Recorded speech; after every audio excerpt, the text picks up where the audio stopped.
Hello everyone, welcome to another episode of Dayspring Discussions. I am your host, Sean McGahee, and this is the show where we talk about comic books, movies, TV, sci-fi, fantasy. If you geek out about it, we're going to talk about it. Joining me again today is the ever so lovely Miss Lisa Locke McGahee. Lisa, welcome back. Thank you very much. Josh was supposed to be here, but once again... I'm the backup plan. Backup plan. And what a lovely backup plan you are. You know, it's always nice to get the female perspective on things as well, too. So, kind of changes it up, makes for a more interesting conversation. I must say, you definitely challenge me a lot more than Josh does. So I have more practice with that. Well, that's true. You have many years of back-talking me, so there's that. Before we get into the topics for today, guys, I figured since I have Lisa here, I would actually dive in a little deeper into something she, I'm sure, has been looking forward to, coming out on Friday, the final Hunger Games film, Mockingjay Part 2. We haven't talked a lot about it on this show, but there have been some trailers and stuff like that. I know you're excited for it, Lisa. Just how excited are you? What are you looking forward to? What are you expecting from the movie? I'm not sure. I'm expecting it to be good. I'm excited. I'm not as excited as I thought I would be. I think just because I don't like that they split Mockingjay into two films. So you don't think it's enough to split into two? No, I think most books have enough content that you could easily split most books into multiple movies because there's so much in books that you can't fit it all into one movie in general. But I feel like Hollywood has gotten pretty good at taking out the highlights and making a really good film from a movie in one movie. Sure, they leave things out, but that doesn't mean that they're saying those things didn't happen. They just don't talk about them necessarily. Yeah. But, I don't know. The Hunger Games, I really liked the first movie. I really liked Catching Fire. Catching Fire, I think, is everyone's... Whether you've read the books or, not read the books like me, I think Catching Fire is everyone's favorite film at this point. Yeah. And I liked Mockingjay Part 1. It was all set up. It was all set up. And now we get the payoff for Part 2. But what concerns me is just some of the stuff I've seen in the trailers seems that it moves a little bit away from the book, a little more than... Well, they have to add stuff to it. It's, like the Hobbits, they have to add stuff to it. No, but it's not that. It's just, I don't want to give things away for people who haven't read the books, but there's just some things that I've seen in the trailer that kind of concern me in terms of changing the plot a little bit. I don't know. Well, I'm excited to see it. I'm going to go see it, obviously. I'm not 100% sure. We'll see. I'm sure it'll be great. I love all the cast they've done on all the films. All of them are great, and I'm excited to see how it turns out. I'm curious, too, because I think this is the one where they never finished all of Philip Seymour Hoffman's scenes before he passed away. Mm-hmm. So I know they, did some movie magic with it, so I'm curious to see, if they try to cut some of his scenes short or try to take him out a little bit, or just, try to change it up a little. I'm not sure. I'm not sure. We'll see. How much did his character... His character has an important role. His character is... it's not like his character is in every scene or anything, but that character is a pivotal role in this, especially in Mockingjay. He's a hugely important character. Okay. So... I don't know. It's not like his pieces could just be done by a different character. It doesn't work that way. Not in the way that the story plays out. So instead of trying to give it to somebody else, you think they'll just try to minimize him? I don't know. We'll see what they do. I don't know what they're gonna do. But well, you're excited, definitely. Yeah, I'm definitely excited. Yeah. That'll be cool. Yeah. I'm excited to just see how it all ends. Having read the books, which you should. Whatever. I like not reading them. I told you I don't want to read the books because everything is surprise. I have no idea what's going to happen. If I read the books, it'd totally be spoiled for me. The books are better. Well, maybe many, many years ago, if you offer me something really, really good, I might actually read them. We'll see. So. Whatever. Oh, well. But getting to our first topic today, guys. Netflix has released a new full-length trailer for Marvel's Jessica Jones that firmly establishes the threat of David Tennant's Kilgrave and his history with Kristen Ritter's character, who plays the superhero-turned-private investigator. Haunted by a traumatic past, Jessica Jones uses her gifts as a private eye to find her tormentor before he can harm anyone else in Hell's Kitchen. Premiering Friday, November 20th, which is this Friday, on Netflix, Jessica Jones also stars Michael Coulter, who plays Luke Cage, who is getting his own Netflix show coming up next. Rachel Taylor and Carrie-Anne Moss. Lisa, you just watched the trailer for the first time. I know you haven't seen Daredevil, so you're not in there yet with the whole Netflix shows. Your first impressions of it, though, what do you think? I think it looks pretty good. I mean, I love David Tennant. I haven't seen Carrie-Anne Moss in anything forever, so I'm excited to see her in something again. Give me some little flashbacks to The Matrix. But, I mean, I thought it looked good. I mean, it looks very dark, which I know is how they're going with the Netflix how they're going stuff. with the Netflix It's more stuff. mature, yeah. Yeah, I mean, it looked interesting. I mean, it looked more interesting to me than Daredevil did. See, yeah. I mean, well, Daredevil is, kind of a tentpole character in the Marvel Universe. I guess with Jessica Jones and Luke Cage, they've always been more supporting characters. They've never really carried their own title, if they have for that long. So I'm curious how they're going to evolve, make them both their own series. But just from this trailer, it looks very interesting. I like this strong, female character who's kind of got that chip on her shoulder, a little, burdened by the sins of her past. So for that perspective, I think it looks pretty interesting. I'm definitely excited to watch it. I'm curious what they'll do. Word has it, of course, Daredevil, or Matt Murdock, so to speak, will make an appearance just to, help start crossing over everything. The one I'm excited for next, though, really is the last one they're going to make, which is Iron Fist. And then after that, they're going to take all 4 of these shows and make one, which is The Defenders, where they all come together.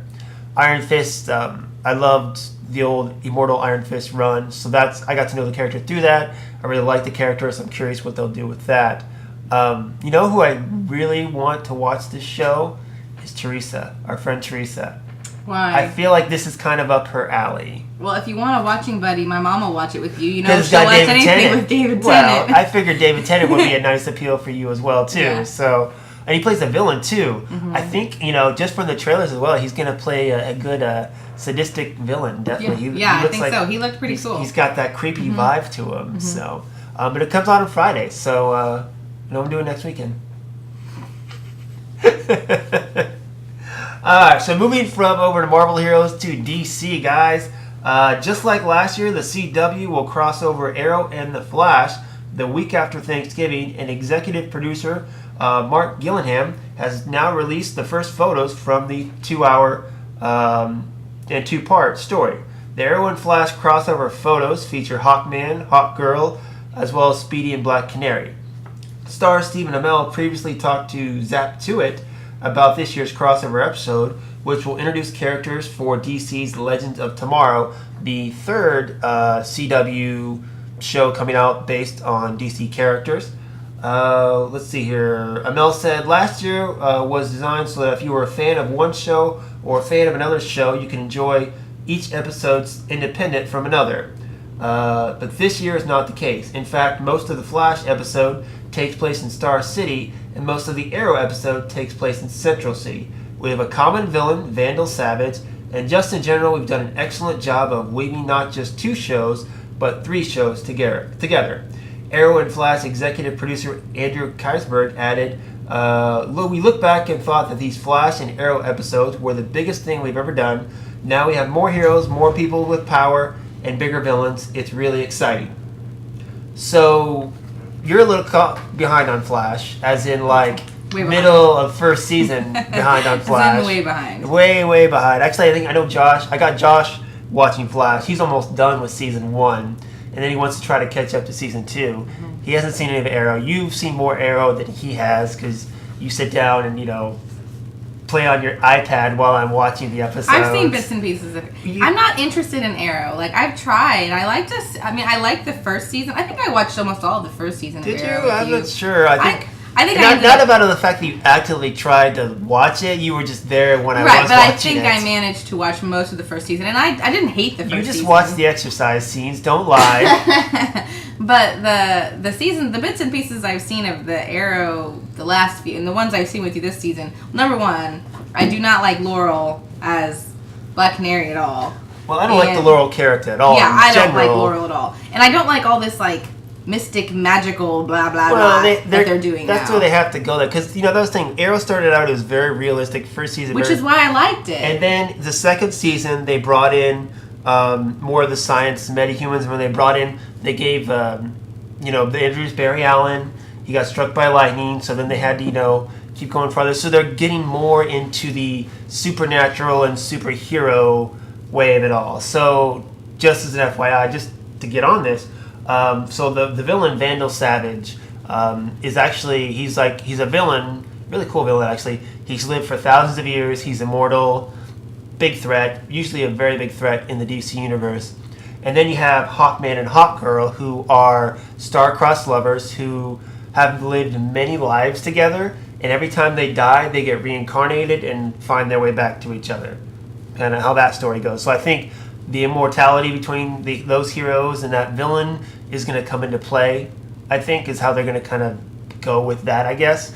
I'm just totally psyched we get another Justice League. I mean, we got Green Arrow, we got Flash, we got Black Canary. Atom showed up, Firestorm showed up, Hawkman, Hawkgirl. Gosh, who else they got? They're introducing Vibe. They got Jay Garrett. I mean, just as excited as I was, back in the day when Smallville formed their own Justice League. We're getting another Justice League, but only this one's taking place over multiple series, and you have a lot more characters to play with. So it's just exciting.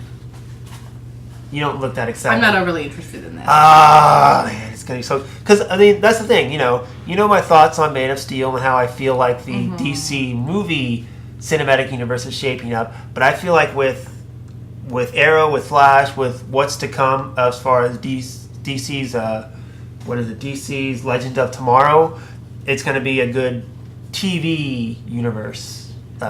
Branching out. Plus, they actually had an animated web series, Vixen, as well, where Stephen Amell and Grant Gustin, they did the voices for the characters, and that's technically part of the universe as well too.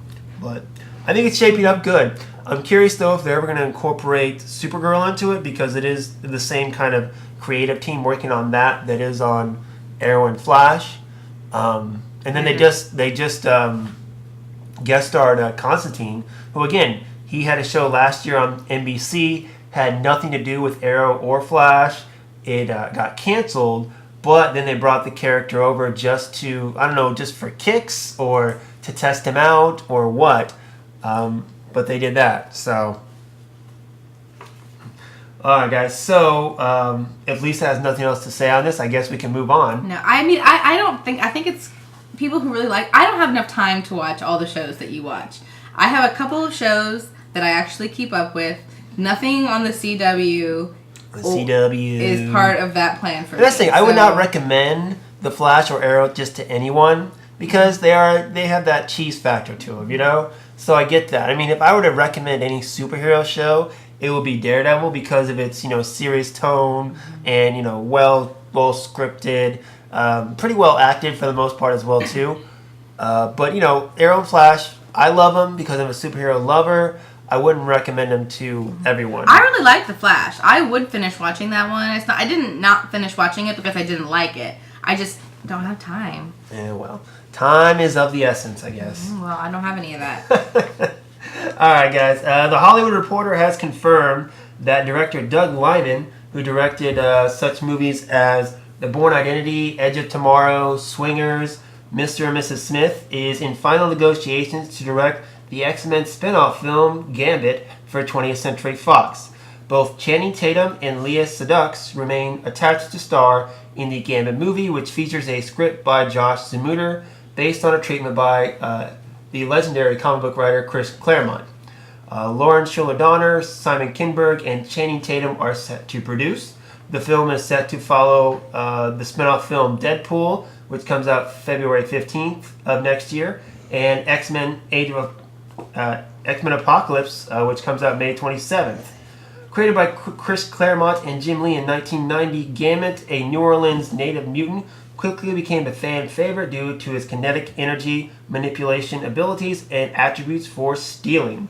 The character's only big screen appearance to date was on the movie X-Men Origins Wolverine, played by Taylor Kitsch. Oh. Channing Tatum. That's all I have to say. That's the only thing she heard of that whole story was Channing Tatum. Everything else, she was just like, wah, wah, wah, wah, wah, wah, wah, wah, wah, wah.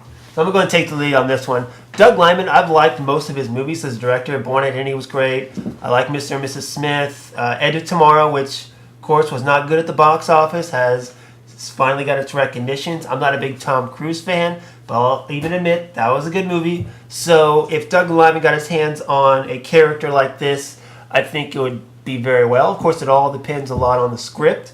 The fact that its original creator, Claremont, did the original treatment on it, keeps me interested as well. I like Claremont, of course. This movie just... What it comes down to is Channing Tatum, of course, the star. But it comes down to his New Orleans accent. I don't understand why that's such a huge deal. Because it's such a huge part of the character is what it is. Yeah, but in the comics, you can't possibly tell he has an accent. So it's based on what, the cartoon? It's all based on the X-Men cartoon. Because, so it's this tiny little thing that everyone's making this huge deal about. Tiny little thing, not tiny. You're talking about one of the greatest animated series ever. Don't give me tiny little things, I'm just saying, in the comic books, he couldn't possibly have had an accent because you can't hear what they're saying. But here's how it is, okay? I was a kid during the 90s, okay? And yes, I watched that X-Men animated cartoon.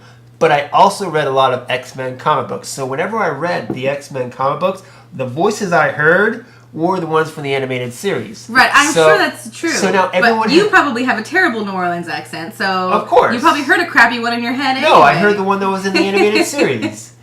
So I'm just saying, we all have an idea. It's just like no different than the next guy to play James Bond or the next guy to play Superman or Batman. We all have an idea of our head of what that character is now. And unless he changes it to where, it's better or different, but still good, I don't know. I think he'll do fine. Channing Tatum, he's getting better as an actor, but he has not shown yet that he can pull off this role, I think. We will see. We will see. I have faith in him. But anyway, the story's about Doug Liman. Doug Liman, not worried. Great director. I did have something to say about that. Nothing in particular, just what you said. I do like... I know who Doug Liman is, and I was just being facetious when I said all I think I had to say was Channing Tatum. Uh-huh. No, I do. All the movies that you mentioned, I mean, I like all those movies. I think he's a good... I think he'll be good. I think he'll help... I think he's helping to add a little bit of... what's the word? Like, not gravitas, but you know what I'm saying? Like, a little, credibility. Credibility, yeah. Yeah. He definitely do that. Yeah. I mean, they're still in final negotiations. They could break down, but... as of right now, we will see. All right, guys, going on to the next one here. Again, flipping from Marvel to DC.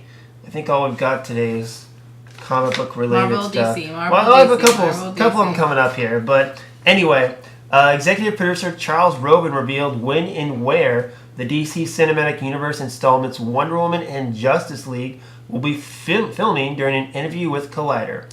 He said Wonder Woman starts filming actually the end of this month, and they're going to be shooting in the UK and Italy, and that the Justice League Part 1 is mainly going to be shooting in the UK. And that's going to start the first or second quarter of next year. Director Zack Snyder explained how Warner Brothers' extended DC Universe will come together in an earlier interview, saying, "What we are doing is ground up all the way. It is one giant story. The first thing we had was the Justice League concept. The other movies, in a way, have to support that. That is our Wonder Woman and our Aquaman.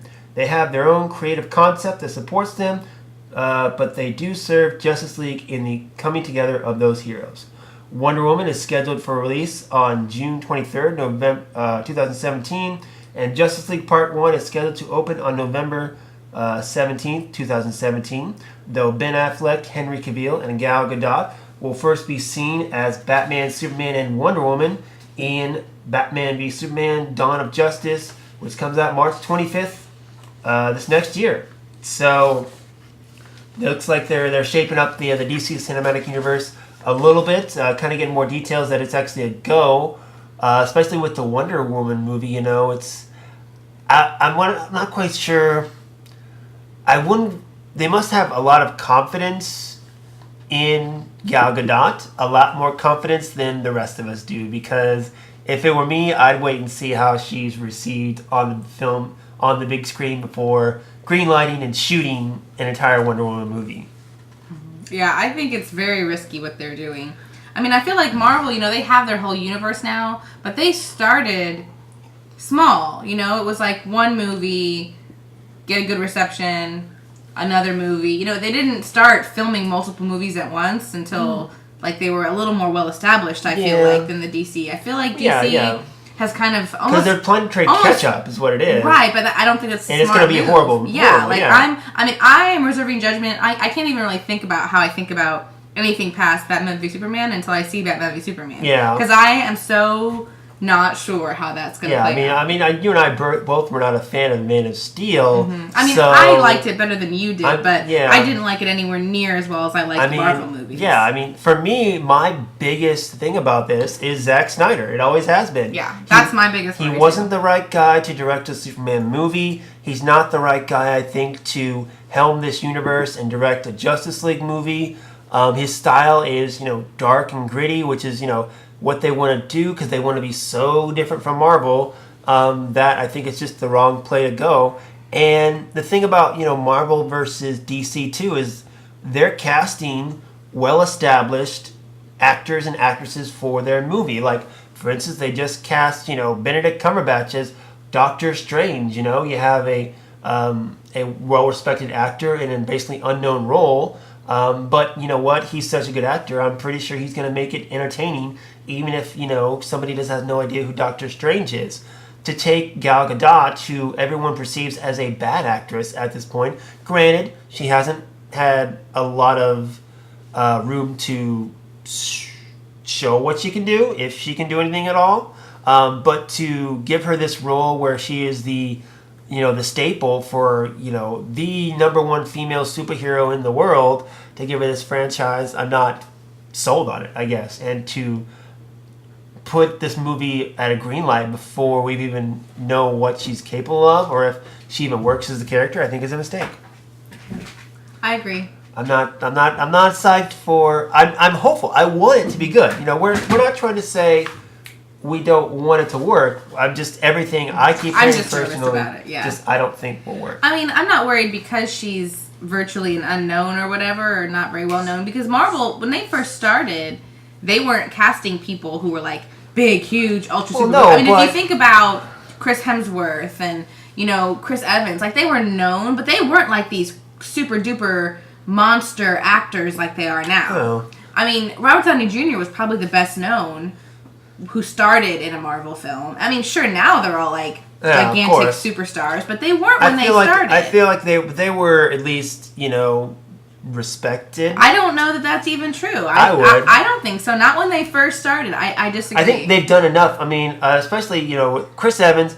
Chris Evans maybe. I was such against Chris Evans as Captain America. I was like, oh, this is going to suck. He's Human Torch, totally different character. He can't do Captain America. And I will bite my tongue and, kick myself in the ass for the day I said that, because he's phenomenal as Captain America. Mm-hmm. But he's been in a lot more movies, and I think by the time he came around to Captain America, has shown that he can act. Yeah, I'm not talking about him really. Like, really, it's like, if you think about all the other people, they really weren't. I mean, particularly like, say, Chris Hemsworth. So Thor. He was in Star Trek. He was barely in Star Trek, and that's my point. He was like just a fresh face. Like when he came. I remember when we went and saw Star Trek and we saw him. I'm like, hey, look, it's Thor.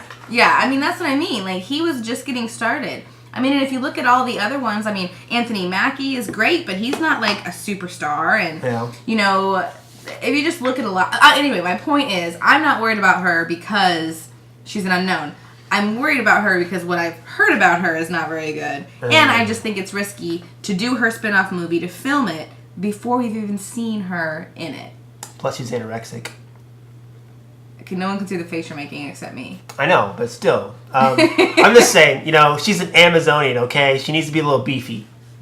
Yeah. Well, plus, too, I was thinking about that, too. How are they going to film her movie only in the UK and... Italy. Like, where is the Amazon... Is it all going to be green screen? Because the Amazon Themyscira, where she comes from, is a branch off of the Greek gods. So I figure Italy, they're going to, play with that a little bit, I guess. If she's an Amazonian, it just seems weird to me that they're not... No, they call them Amazonians, because that's where kind of location-wise Themyscira is. But like I said, it's all... their whole society is based in Greek culture and stuff like that. So, you know, I guess. It just totally disproved your own point, though, about her being beefier. What? If it's not really an Amazonian, then beefier or whatever. I'm just saying, in the comics, I mean, if this girl's supposed to go toe-to-toe with Superman and hold her own, I mean, put some pounds on her. That's all I'm saying. But, again, I want it to be good. I'm saying this now, but I'm still, you know, cheerleading for her, you know, shaking pom-poms, being, hey, be good, be good, be good, I guess. So, this next story, you know what? I just want to go ahead and skip because you don't have much to say about Aliens. You've never seen Aliens? No. Okay, so let's go in the brief. I have zero interest in Aliens. Very briefly, guys, just to let you know, 20th Century Fox came out and announced the official title for the Prometheus sequel. At first, they thought it was going to be called Alien Paradise Lost. Looks like it's going to be called Alien Covenant. It is actually going to be the second of a planned trilogy that Scott wants to do. And the official synopsis also came out saying, bound for a remote planet on the far side of the galaxy, the crew of the colony ship Covenant discovers what they think is an uncharted paradise. But it actually turns out to be a dark, dangerous world, and the sole inhabitant is the synthetic David, played by Michael Fassbender, survivor of the doomed Prometheus expedition. So there's that. He's a robot? Yeah, he's an android. Was he in the Prometheus Yeah, movie? he was, yeah. So I basically, didn't know that. so the last time we see his character, okay, at the end of Prometheus, the whole crew is dead, and it's him, and he actually got his body left, so he's like, it's the character Elizabeth Shaw, played by Naomi Rapace, I think that's how you say her name. Anyway, she is carrying his head, and they're going off into another planet, or whatever, and that's kind of where the movie ends. So with this synopsis, it doesn't mention her. And it says that, you know, he's ruling this planet, or so to speak, or on this planet, ruling. So the fact that he's got a whole new body maybe suggests there's been quite a bit of time between the first one and the second one. I don't know. I'm just glad that they decided to embrace the Alien franchise because Ridley Scott was so content or so pro trying to distance Prometheus from Alien that I think it hurt the film. So now they're embracing it. They're actually, you know, kicking out Alien 5 until then, which I don't personally think is ever going to get made now. And then running with this, with Ridley Scott.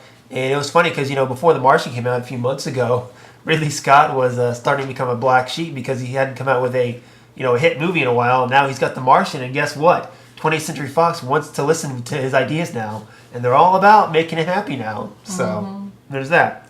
But that's all I got to say about that, guys, because Lisa doesn't have much to say. I do not. I planned that for Josh coming on, but of course, he's not here because the man can't seem to show up on time for anything, I swear. So we'll just move on from there, okay? Comic book writer Mark Miller is no stranger to film adaptations. With Wanted, Kick-Ass, and Kingsman now all sitting on Blu-ray and comic book shelves, the writer's gotten used to seeing his written word brought to life on the big screen.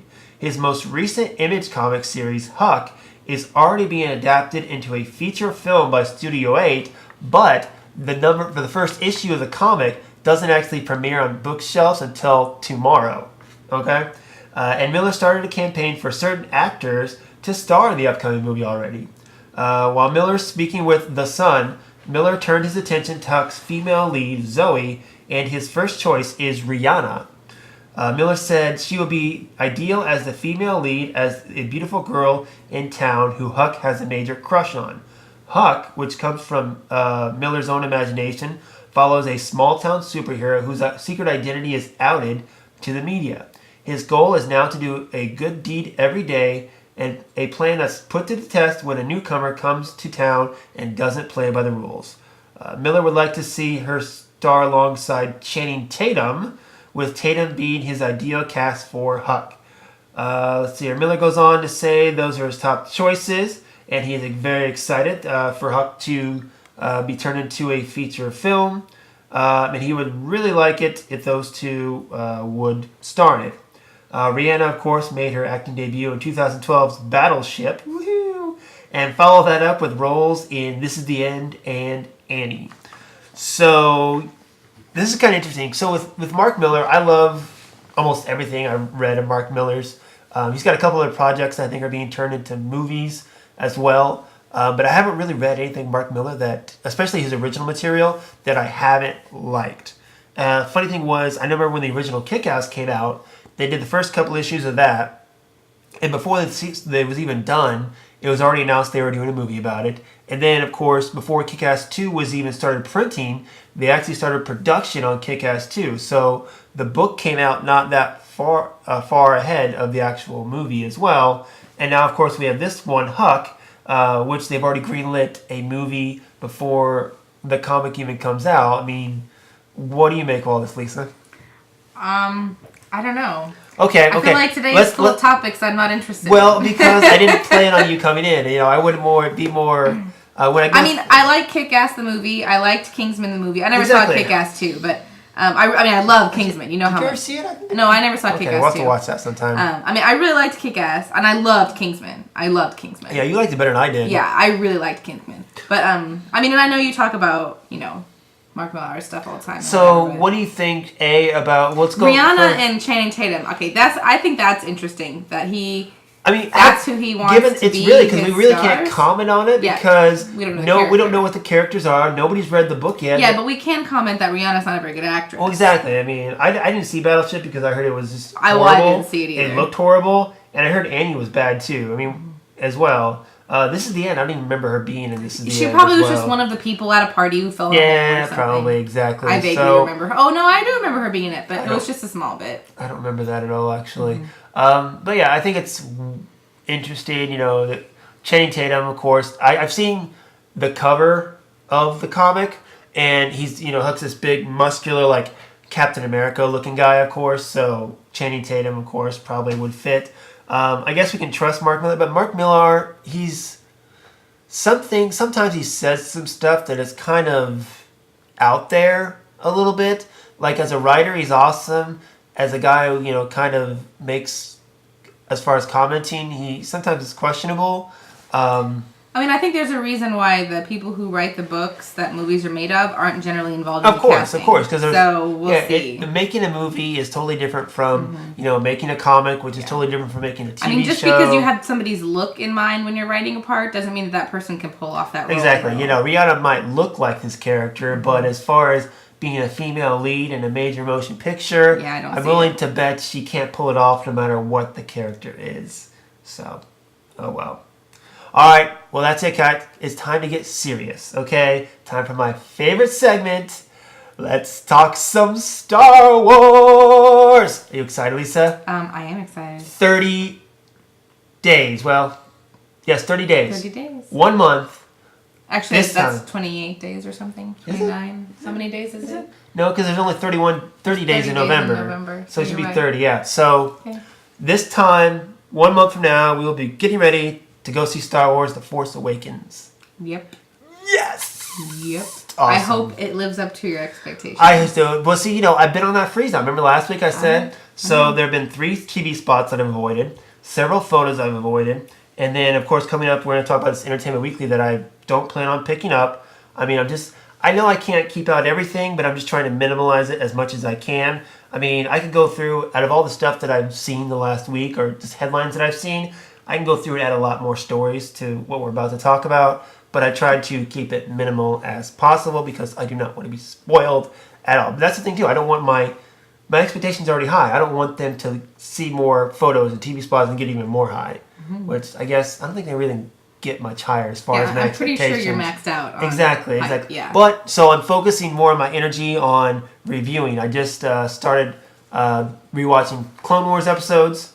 So last night I started the Clone Wars movie. I'm going through my Star Wars Clone Wars watch list that I posted on Dayspring Discussions. Guys, I recommend it. I'm trying to, cut it down a little bit and give you some of my favorite episodes, the ones that are the best. And then, of course, I just picked up Star Wars Rebels, which actually is more for you than me. Yeah, I'm excited to watch that. It's only 13 episodes in this season, so I think you could probably breeze right through them. And really, you don't have to watch all of them because there's like 2 or 3 filler episodes. I'll watch them. Either way. But yeah, I think you'll enjoy that as well. So I'll go back and rewatch some of that.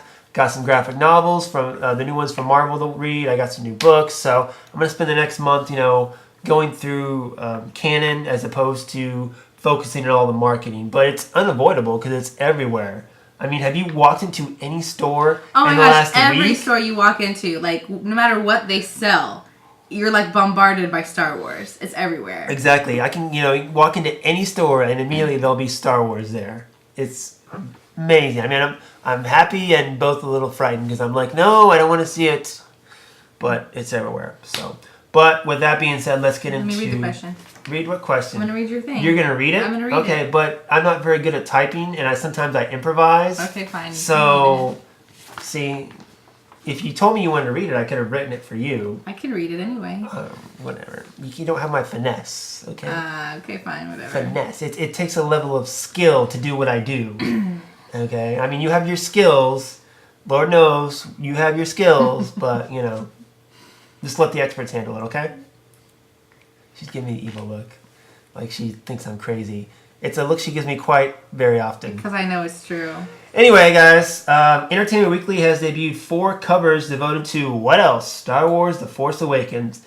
They deliver new, or at least newish, images of Harrison Ford as Han Solo, Daisy Ridley as Rey, John Boyega as Finn, and R2-D2 and C-3PO. Although it's unlikely director J.J. Abrams and the film's stars will spill any major secrets in the new double-sized issue, the magazine promises 32 pages of on-set secrets, including never-before-seen images, hints at character developments, such as Carrie Fisher's character, now going by General Leia. And reassurance that Harrison Ford's Han Solo character is still the rogue scoundrel we all fell in love with. But also that the ominous planet-like weapon looming in the background of the poster of Star Wars The Force Awakens is indeed the Starkiller base, the headquarters of the First Order. J.J. Abrams told Entertainment Weekly it is very much like the Death Star, but what it's capable of, how it works, and what the threat is far greater than what the Death Star could have done. I'm going to avoid this issue, of course, but maybe I'll read it after I see the movie, perhaps. But just looking at, the covers themselves, let's comment on that first. What do you make of the covers, Lisa? I mean, I like them. It's neat to see them. I mean, especially Han Solo. We really haven't seen a whole lot of him. He's got that classic Han Solo pose, too. That's what I love about it. That's really cool. Of course, John Boyega, he looks scared on that. Like something's coming after him. Daisy really looks badass. Rey, yeah, she looks badass. I think that'll be cool. There's somebody made like a fan art or whatever, where like there was lightsabers coming out of the end of each stick or whatever. And I'm like, I don't like that too much, but she looks badass. I'm excited to see what she does, and I want to know what's going on with 3PO's arm. Well, that's a lot of people want to know that actually. I guess in one of the books they've talked about it, but don't really explain what has actually happened to it. So I'm sure we'll get perhaps some explanation because it just looks. I mean, it looks exactly like his arm, but it's red. So, if he lost his arm again, why didn't they just get him a new arm? Or, I mean, is something happened recently to where they had to just replace it for now and he's getting an actual arm later? I don't know. Maybe they ran out of silver spray paint. I mean, gold. The whole galaxy ran out, really? Maybe, perhaps. But, yeah. I like that C-3PO and R2-D2 are actually on the cover too, yeah. You just pointed out, it's, when you look at the Star Wars right above Entertainment Weekly, a little exclamation point, the dot is actually the second Death Star, so that's cute. Very, very cute. Clever. I know, right? Is it on all of them? Yeah, it's on all of them too, isn't it? So moving on to inside the stories, General Leia. That's awesome. I mean, she's always been a badass character as Princess Leia. Now she's going to be, I mean, even from the trailers and photos and stuff, you see she doesn't look like the princess type anymore. She looks more like the general type. And there have been speculation, of course, that she is the one, commanding the troops. So I totally get that. Mm-hmm. I see it. She can do it for sure. Yeah, I mean, she's totally badass. I mean, from the very first Star Wars movie, she's always been a strong female character. Mm-hmm. And she's like R2. Well, that's one thing I never got is people complain about, Star Wars not having, strong female characters or not enough female characters. But Princess Leia, even from the get-go, she was one of the few female characters, but she was awesome. Just holding it down with the boys, if not better than the boys. Mm-hmm. And then, of course, Padme was, awesome in the gunfight as well. So those are strong characters. So I don't know why people complain about, not having. Well, and then even like in the Clone Wars, you have Ahsoka. Yeah, exactly. So I'm not sure what people are talking about. I think these are people that just don't know Star Wars to begin with. So or are just looking for an issue with it. Yeah, that's what most people do nowadays, actually. And then, of course, the final thing I want to talk about with this was Starkiller Base. I was not thrilled to have another Death Star. I know, it does seem weird. They can't come up with some new threat? Exactly. But, I mean, in a way, I can see it because I go back to the quote from the first Star Wars where Vader is talking to the Imperial generals or whatever, where, the guy's like, this station is now the ultimate power in the universe. And Vader's trying to say, it's insignificant next to the power of the Force. So you think this is going to contain the power of the Force? No. I think in a universe where you have Jedi that can move stuff with their mind and move fast, and pretty much the most badass people combined. When you have something like the Force, that someone can harness that power, how can you have something technologically more powerful than the Force? Is obviously something that can destroy planets, Yeah, but they already did something that destroyed planets. They did, exactly. I'm just saying... So that's why I don't understand exactly what could this do that's worse than that? I don't know, destroy stars? I don't know. I have no idea. Nobody has an idea. That's the great thing. Mm-hmm. I don't want to know. I'll find out when I watch the movie. But, third Death Star doesn't thrill me, but I'm going to go with it for now because everything I've seen looks pretty cool. I don't know about that, though, so... I don't know either. Okay. All right, guys. So, last thing here coming up. Sticking with Star Wars, of course. It's been clear since the start that Disney has intent on keeping a very tight lid on Star Wars The Force Awakens spoilers. The latest evidence, as reported by The Wrap, is that the film will skip the initial round of year-end awards to preserve the plot details of the hotly anticipated 7th installment of the Star Wars franchise. The Force Awakens will decline consideration for the National Board of Review's honors, with the board's top 10 scheduled to be announced on December 1st. It's expected to also skip the New York Film Critics Circle Awards, the Los Angeles Film Critic Association Awards, and the Screen Actor Guild Awards, as all of these nominations will be announced before the film's December 18th release date. As The Wrap points out, it's unlikely a fantasy action film like The Force Awakens would be considered for a bulk of these awards, many of which are more quieter and more serious films that usually get nominated. But it's another testament to see The Force Awakens making sure that no spoilers come out and there are no surprises. The Force Awakens will... You mean all surprises? All surprises. What did I say? You said no surprises. Did I say no surprise? Okay. See? That's why you're here. Our dog is jumping all over her. It's bugging the crap out of me. She's been doing this the entire podcast. I don't know why. She wants to snuggle. She always wants to snuggle with you. She acts like you haven't been gone for 5 days now. Marcy, just calm down. Let me finish reading this. All right. So The Force Awakens will make the cut, however, for Oscar consideration, as the Academy Award nominations are scheduled to be announced on January 14th. Star Wars and the Oscars have a history dating back to the 1977 original film. It was actually nominated for Best Picture, Best Director, Best Original Screenplay, and Best Supporting Actors for Sir Alec Guinness as Obi-Wan Kenobi. And it also won Best Original Score, Best Costume Design, Best Sound Mixing, Best Sound Editing, Best Art Direction, Best Film Editing, and Best Visual Effects. Awesome. So...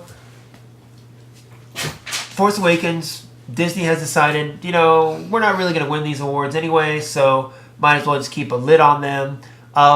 It makes me think what juicy spoilers or what juicy little surprises they have in store for us if they're not even letting, this movie be screened for, critics and film award nominations, all that stuff.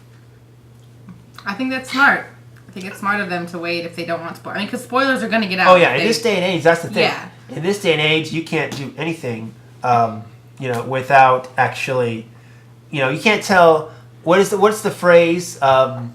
Two people can keep a secret as long as one of them is dead. It's kind of the days you live in.